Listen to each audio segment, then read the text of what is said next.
Welcome back to Hannity. All right, throughout the hour, we have been proving how relevant Paul Harvey's warning to America is today and how something needs to be done to change course here in this country. And one of the great last chances to right the ship could be the Tea Party movement.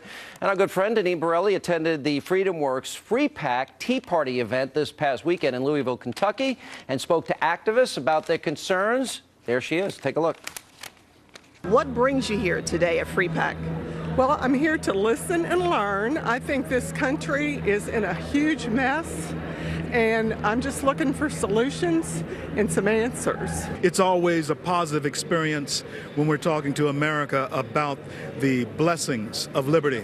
However, you and I know that we run into obstacles, particularly among our own, when we talk about conservatism and, of course, the tenets of fiscal conservatism. Not surprisingly, I am the only conservative in my family, so I've had to defend conservative principles and tell them what it's done in my life and attempt to show people how other principles are not helping them. Pastor, it's interesting. By the way, great piece. Thank you, Deneen. Really appreciate it. You know what's interesting? Every word that I was listening to, the people that Deneen was interviewing there, those were all the words that would have triggered an IRS investigation with Lois Lerner. Those were the key words. Absolutely, right? absolutely. I know about the IRS investigation, believe me. Running for office against a very powerful Democrat in New York, you open yourself up. Who were you running against? Charles Rangel. Ah, if only you won. Yes, yes. So you've been through it. Noel, you look at all that's happening. Is the Tea Party the answer? Because I actually think conservative principles are the answer. And to me, it's simple. Lower taxes, greater freedom, tap our country's energy resources, stop spending more than you take in. I don't think and also, one of the things is overlooked is the national debt. I mean, the more that thing grows, the weaker we are. And I think that what we're battling, and going back to Paul Harvey for this panel, I think that we are up against liberalism. And liberalism is basically a religion to its own. I think that it's a culture and it's a way of life. And I think that it's, you know, that's why we're so divided, because basically it's conservatism and it's Christianity versus liberalism. Joe? Well, I think it's funny. You're a liberal. Go ahead. For just a second here.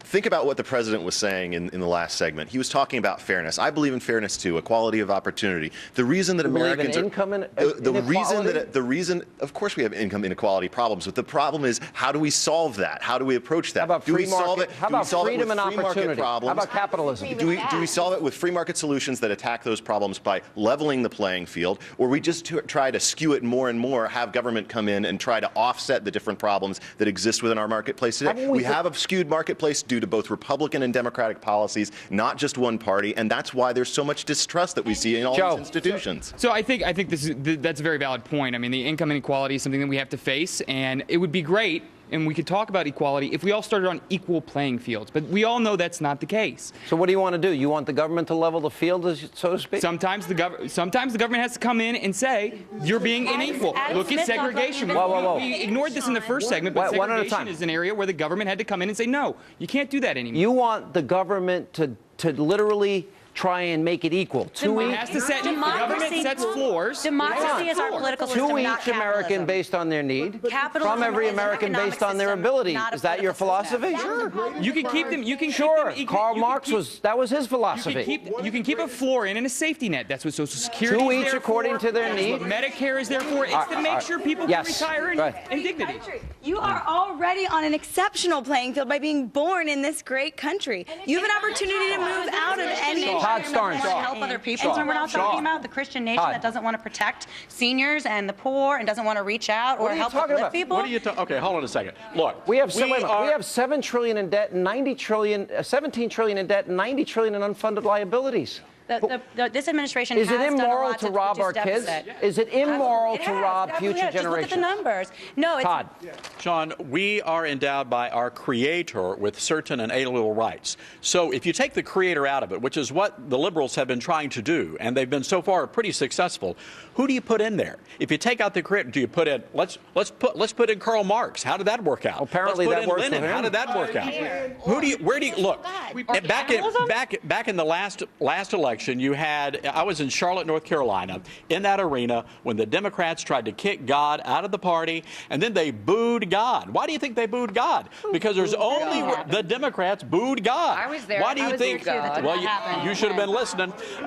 My question is, why did they boo God? It's because they only have room for one deity in the Democratic Party, and the Almighty's not it. Kirsten. That's the biggest bunch of nonsense I've ever heard, first of all. Second of all, let's go back in history. Look at me, look at Let's Todd. go back in history and look at the facts of this wonderful time that you're hearkening back to, when Christians ran everything, when we had segregation, when Jews were openly discriminated against, where women were openly discriminated against. This is a fantasy world that never existed. It doesn't mean that we don't have problems in this country, but to pretend that somehow when God was in the public schools, everything was going so perfectly. But wait, hang on a second. This was one of the greatest evils in the country, in the history of the country. Segregation happened while God was in the schools. But wait a minute. So do not compare that to Miley Cyrus.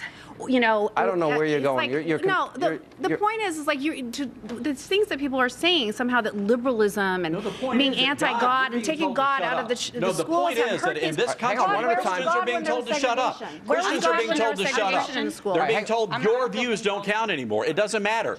Shut up, be quiet, pay your taxes. Sean, there are Democrats. All right, one at a time, guys. Sean, there are Democrats who believe in God, who know that what Kirsten is saying is true. And with all due respect, Todd, I'm a Democrat. I was in the White House. I pushed for prayer. I believe in God. And I believe we're all Americans. And we're not to be divided. We're to solve problems constructively. I can disagree with you, you with me, Sean, and we can part friends and allies, not be bitter. It's not liberals against conservatives. We're all Americans. Hang on. Let me just bolster Todd's point in this way.